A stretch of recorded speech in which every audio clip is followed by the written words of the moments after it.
C'est la vie, l'amour, l'aval, c'est une ville qu'on s'est donnée.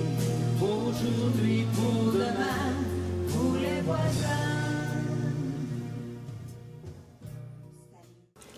Mes salutations. Alors, le milieu culturel lavallois hérisse d'artistes talentueux et passionnés. Jocelyne Fillon, mes salutations. Bonjour. Merci. Jocelyne Fillon, vous êtes artiste, mais avant d'être artiste, vous avez eu un cheminement quand même d'une femme dévouée. Oui, missionnaire quelque peu, oui, Oui. parce que je suis devenue physiothérapeute et j'ai fait ça pendant 35 ans. Et j'étais à l'hôpital juif de réadaptation, qui n'est pas tellement loin d'ici. Alors, c'était un peu ma famille comme telle, oui. Mais il fallait avoir beaucoup de courage pour faire ce cours-là, parce que c'était pas facile de faire le cours de physiothérapeute. Le cours de physio, comme n'importe quel cours, j'imagine, c'est toujours quand même demandant. Et surtout que je suis allée à l'université McGill, qui était en anglais. Alors, c'était un défi supplémentaire pour ma part. Et j'ai réussi. J'ai gradué. Pourquoi McGill? McGill, parce que j'ai fait ma demande à l'Université de Montréal et malheureusement, ils m'ont refusé pour X raisons, ce qui est correct. Alors, mon père m'a dit, « Pourquoi tu ne vas pas à McGill? » J'ai dit, « Papa, es-tu malade? » Fait que là, finalement, je l'ai écouté, j'ai fait ma demande et puis ils m'ont accepté, sauf qu'ils ne m'ont pas accepté en physiothérapie tout de suite. Donc, il a fallu que j'aille dans la discipline de sciences, en biologie, et j'ai fait un cours pendant 1 an. Et après, j'ai fait ma demande pour aller en physiothérapie et j'ai été acceptée. Lorsqu'on est physiothérapeute, ça prend beaucoup de patience, beaucoup de dévouement. Oui. Hein, c'est difficile. Oui, c'est un don de soi quand même. Il faut être à l'écoute. On est un petit peu psychologue aussi, donc on doit être à l'écoute de ces gens-là et les référer à certaines disciplines qui sont pertinentes pour les aider à cheminer dans leur manque, dans leur déficit, que ce soit neurologique, orthopédique ou autre, etc. Oui. Qu'est-ce qui fait qu'une physiothérapeute dévouée pour les gens devient soudainement, porte intérêt au dessin? C'est assez curieux. Le cheminement a débuté quand j'étais physiothérapeute à l'hôpital juif de réadaptation. Et il y avait une ergothérapeute avec qui je me suis liée d'amitié. Et quand j'avais dans la vingtaine, là, j'ai comme commencé à travailler là-bas. Elle m'a dit, « Ça te tente-tu d'aller prendre un cours de peinture à l'eau? » J'ai dit, « Peinture à l'eau? » J'ai dit, « C'est pour les enfants. » Alors, je voyais pas ça comme quelque chose qui m'intéresserait. Mais finalement, j'ai dit, « Écoute, j'ai rien à faire les soirs, puis ça pourrait peut-être m'aider. » Alors, j'ai commencé avec elle et puis j'ai jamais arrêté. Mais jeune, est-ce que vous aviez déjà un talent pour... J'ai aucune idée si j'avais un talent ou non, parce que j'ai pas de souvenir d'avoir dessiné, j'ai pas de souvenir de crayon, j'ai pas de souvenir de dessin qui aurait pu m'être remis dans le temps. Je sais pas. Alors, c'est vraiment elle qui m'a mis sur le chemin. Et puis, j'ai commencé avec l'aquarelle sans avoir de dessin, vraiment. Et il y a une autre personne dans mon cheminement qui me dit, « Jocelyne, va te chercher un cours de dessin, tu vas voir, ton aquarelle va exploser. » Alors, j'ai dit OK, j'ai pris un cours de dessin. Mais entre-temps, j'avais lu un livre qui s'appelle « Dessiner avec le côté droit du cerveau » de Betty Edwards. Je l'ai lu de A à Z, si on peut dire. J'ai fait les exercices et je me suis risquée à prendre un cours sur le portrait. Et j'ai réalisé que le prof ne donnait pas de théorie. Puis là, j'ai dit, « Bien, coudonc, j'ai dit, c'est ça, donner des cours. Je suis capable de donner des cours. » Et j'ai commencé à donner des cours de dessin, comme ça, tranquillement. Puis ensuite, ça a été l'aquarelle. Puis ensuite, ça a été... Les cours, vous donniez des cours. Est-ce que vous continuez maintenant à donner des cours? J'en donne pas nécessairement de façon régulière, mais j'ai développé un cours, un atelier intensif sur la perspective simplifiée, outils, trucs et astuces, parce que je suis très créative dans ma façon de penser et réfléchir. Et quand je donne des cours, les élèves, les participants, on va dire, rentrent dans ma tête. C'est-à-dire que je leur fais voir exactement ce que moi je vois. Parce que souvent, avec la perspective, c'est des points de fuite qui sont absents. On ne les voit pas. Donc, j'ai développé des trucs pour pouvoir, moi, m'aider, parce qu'avec le temps, j'avais besoin d'apprivoiser le dessin. Et puis, donc, j'ai développé pas des ateliers, mais des activités de groupe qui s'appelaient les 5 à 7 à croquer, parce que certains profs disaient que le meilleur pour prendre, c'est comme la photographie, le meilleur temps pour photographier, c'est soit le matin ou soit l'après-midi. Alors, j'ai développé ça et j'ai fait ça pendant 22 ans. Et puis, bon, c'est ça. J'ai développé des choses. Vous avez commencé à l'âge de 5 ans, comme ça. Mais non, j'ai commencé à l'âge de 22 ans. 22 ans. 22 ou 23, là, je ne me rappelle plus exactement. C'est formidable. Mais je vois que vous ne faites aucune erreur de perspective. C'est assez important de voir ça. Oui, mais j'en fais pareil. Oui? Alors, parce que j'ai un côté, j'appelle ça un côté givré puis un côté naturel. Le côté givré, c'est quand je prends des mesures avec certains outils que je possède. Et le côté naturel, c'est que j'y vais à prime abord, c'est-à-dire je vois quelque chose puis j'y vais rapido, presto. Donc, dans mes croquis, il y en a qui sont justement faits rapidement, puis il y en a d'autres qui sont réfléchis, c'est ça, j'ai pris des notes, etc. Et puis, c'est comme ça. Vous faites partie d'une association qui s'appelle Le Partage. Oui, je fais partie de plusieurs associations. Je fais partie de l'Atelier d'aquarelle de partage, qui est une association lavalloise. Je fais aussi partie de Rosard, qui est un atelier à Sainte-Rose. Je fais aussi partie de l'association du regroupement des artistes peintres de Rosemère. Et je suis aussi membre de la IAF, c'est-à-dire l'Institut des arts figuratifs. Et j'appartiens aussi à plusieurs groupes de croquis urbains, entre autres Urban Sketcher Montréal. Il y a aussi Croquis urbain Basse-Laurentide. Il y a aussi Croquis urbain Boucherville. En fait, c'est Montérégie. Et Urban Sketcher Montréal, c'est un regroupement qui est reconnu mondialement. Il y a comme 400 villes qui ont ce groupe-là de rassemblement. Et c'est une excellente façon de voyager parce que j'ai fait une demande à Urban Sketcher France et je me suis rendue en Provence et j'ai rencontré du monde pour aller dessiner ou peindre avec eux parce que je voyage pour peindre et dessiner. Vous faites surtout des petits formats. Vous préférez les petits formats? Je faisais des gros formats avant, ce qu'on appelle des impériales. J'essayais de rentrer à la Société canadienne de l'aquarelle, mais ça n'a pas fonctionné. Alors, j'ai fait du gros, encadré, tout ça, mais j'ai réalisé aussi que pour les vendre, il faut participer à des symposiums ou à des expositions, tout ça. Et tout ça, le fait d'encadrer les aquarelles demande un encadrement, une vitre, sinon il faut les maroufler. Mais tout ça prend de l'espace. Quand c'est encadré, il faut le mettre soit sur les murs ou contre le mur de cette façon-là. Oui. Là. Alors, tout ça prend de la place. Puis là, je veux dire, j'ai des œuvres qui sont quand même plus anciennes. Et là, j'ai décidé de faire plus du petit. C'est plus facile à ranger. Et puis, j'ai un plaisir fou à faire ça. Puis, je veux dire, ça peut se vendre, mais je le fais pas dans le but de le vendre, mais idéalement, c'est bien. Vous aimeriez ça d'en vendre un petit peu quand même. Mais c'est ça. Alors, c'est comme... c'est une partie... C'est une passion comme bien d'autres passions qui peuvent exister dans le monde. Comme je joue aussi de la guitare, alors Mais oui, vous êtes musicienne aussi. Je suis musicienne, je prends encore des cours de guitare, puis j'ai développé mon finger style, et c'est ça. Alors, le prof, il donne des façons de jouer en faisant du strumming, mais moi, j'improvise, je prends l'accord, puis je peux même jouer un petit peu la mélodie en même temps. Mais c'est ça, ça me permet de rencontrer du monde, et c'est ça qui est important pour moi. L'art, c'est thérapeutique aussi. Alors, ça nous sort de la maison, et puis ça nous permet de profiter du plein air. Et puis... Mais dans votre cas, vous voyagez, vous êtes connu internationalement comme ça. Oui, non. J'aimerais bien ça, mais c'est pas nécessairement comme ça. Mais quand même, mon nom circule, là, c'est pas grave. Le peu qui peut circuler, ou s'il circule plus que je pense, tant mieux, mais... Vous avez été publié dans plusieurs revues? J'ai été publiée, là, je pourrais pas dire toutes les revues, mais j'ai été publiée... Ah oui, avec l'atelier Le Partage, il y avait une revue. Vous avez été dans le calendrier des peintres de Laval. Oui, aussi, tout à fait. Aussi. OK.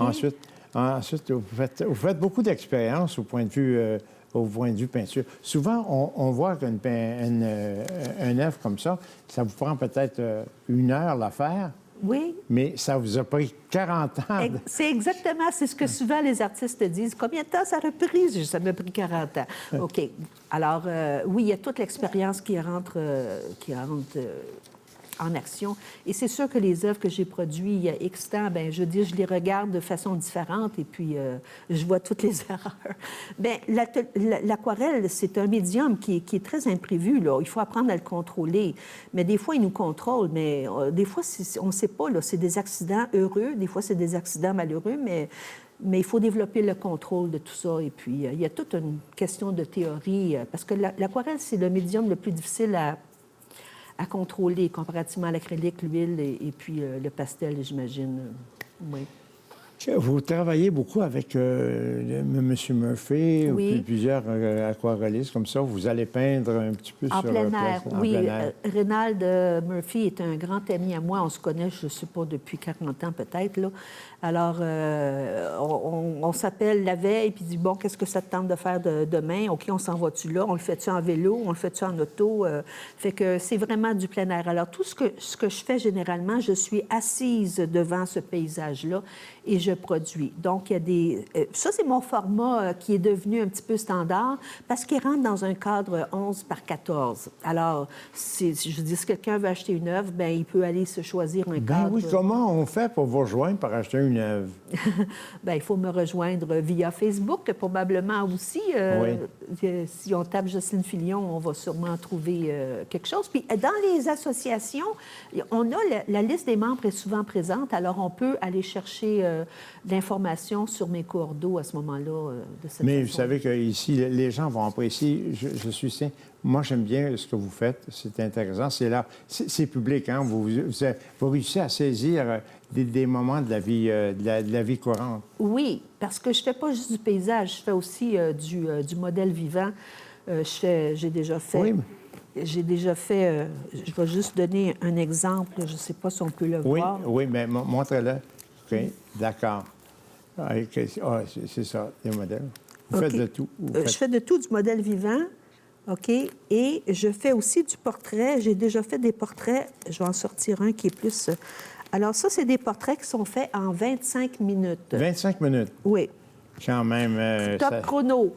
Mais Jocelyne Filion, vous êtes pas mal talentueuse. Vous êtes pas mal bon. OK. Là, si je faisais un portrait là, ça me prendrait peut-être un petit peu plus de temps, mais normalement, je veux dire, j'ai mes outils qui me servent à travailler. Ah, et ça, justement, c'est Rénald. Ah oui? Ben oui, je connais bien. D'accord. C'est Rénald Murphy que j'ai fait. Jocelyne Filion, quels sont vos projets? Mes projets, pour le moment, c'est toujours de continuer à faire du sur le motif, de continuer mes sorties avec les groupes de croquis urbains et des fois de sortir en solo et des fois de participer à des projets. Je vais juste en montrer un autre. C'est qu'il y avait un défi qui s'appelait les 100 personnages en une semaine. C'est pas mal formidable. OK. Ça. Alors, ça, j'en ai fait 1, 2, 3. Ils sont chiffrés. 1, 2, 3, 4, 5, 10. Alors, j'ai continué à en faire. Je me suis développé un barème à suivre. Et puis, chaque petit bonhomme me prend à peu près 5 secondes. Excusez-moi, là. Jocelyne Filion, je pense que nos téléspectateurs vont apprécier tout ce que vous faites. Et puis, on va les inviter à communiquer avec vous, à voir votre site Facebook. Et puis, s'ils veulent acheter des œuvres, ils sont les bienvenus. Bien sûr. Moi, je vous dis que c'est pas cher. Vous avez de la grande qualité. Merci Jocelyne beaucoup. Filion, merci beaucoup d'être venu. Merci beaucoup, M. Merci. Jean-Jacques Lapierre.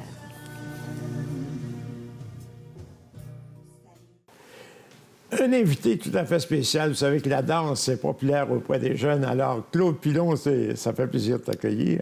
Bonjour à toi. Claude, quelle formation qu'il faut faire pour devenir un danseur comme tu es actuellement? Ça a changé depuis les années. À l'époque où j'ai commencé la danse, moi, j'ai connu la danse au cégep. Au cégep? Au cégep, oui, assez tardivement. Puis, il n'y avait pas beaucoup de possibilités de formation. Il y avait surtout une formation en classique professionnelle, dans le temps, les Grands Ballets canadiens. Puis, mais aujourd'hui, ça a changé. À cette époque-là, il fallait aller... on apprenait par des professeurs professionnels.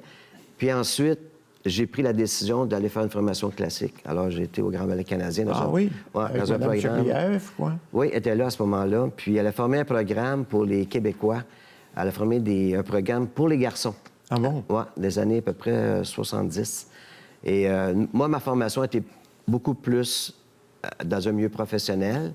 Ensuite, j'ai eu une parenthèse, j'ai arrêté la danse.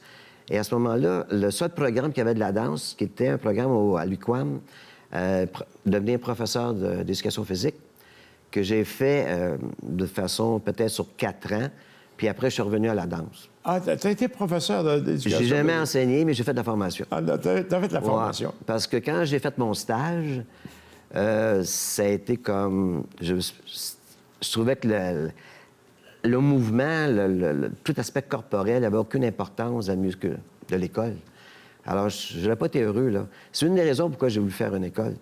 J'ai décidé de faire une école d'un lieu où on pouvait amener des jeunes à s'exprimer puis à développer l'aspect corporel, qui est une autre dimension, je trouve, importante, surtout pour les jeunes. Est-ce que tu étais à Laval à ce moment-là? J'ai commencé la première école à Montréal. À Montréal? Oui, en 76, je crois. Ah, déjà, c'était une école. C'était pas simplement des spectacles. Oui, j'avais fait une école. beaucoup de spectacles avec différentes compagnies.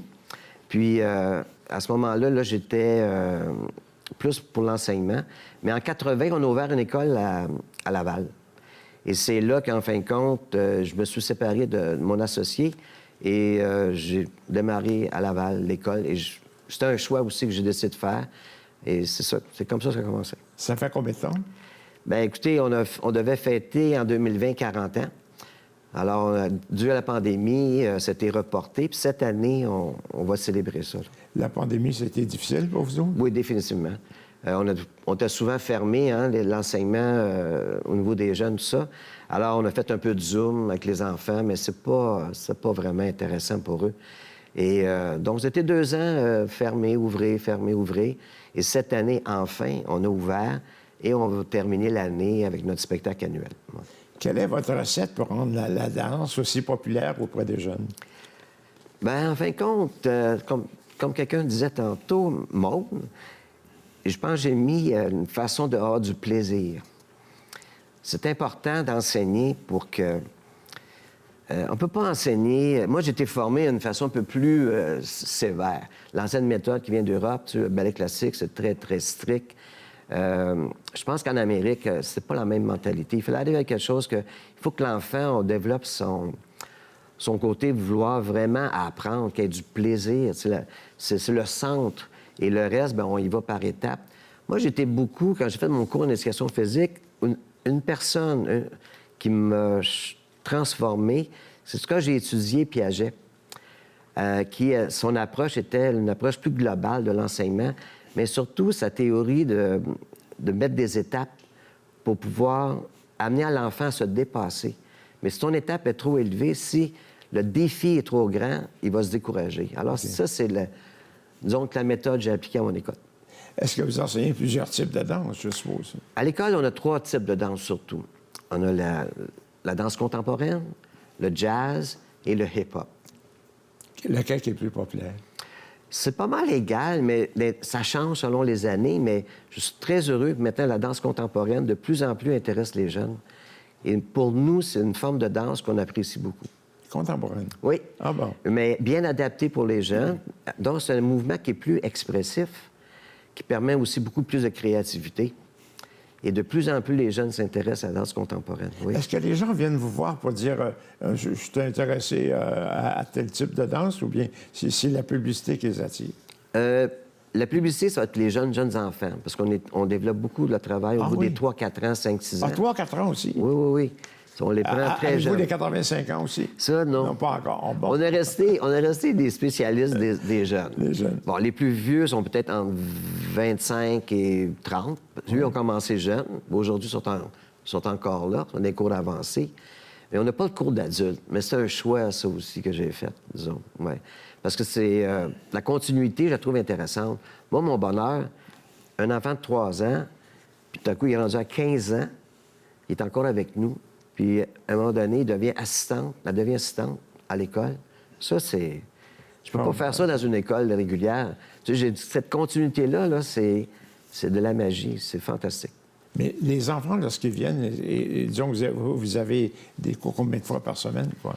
Bien, les enfants qui commencent, au début, c'est 1 fois par semaine. Ensuite, si vraiment ils prennent le goût à la danse, ils vont commencer 2 cours par semaine. Puis à partir du moment qu'ils vont faire partie des troupes spéciales, ils sont à peu près 3 fois par semaine. Ils ont 2 cours de formation technique et le cours avec leur troupe. Alors, puis c'est le minimum pour arriver à un certain niveau, là, pour continuer à avancer.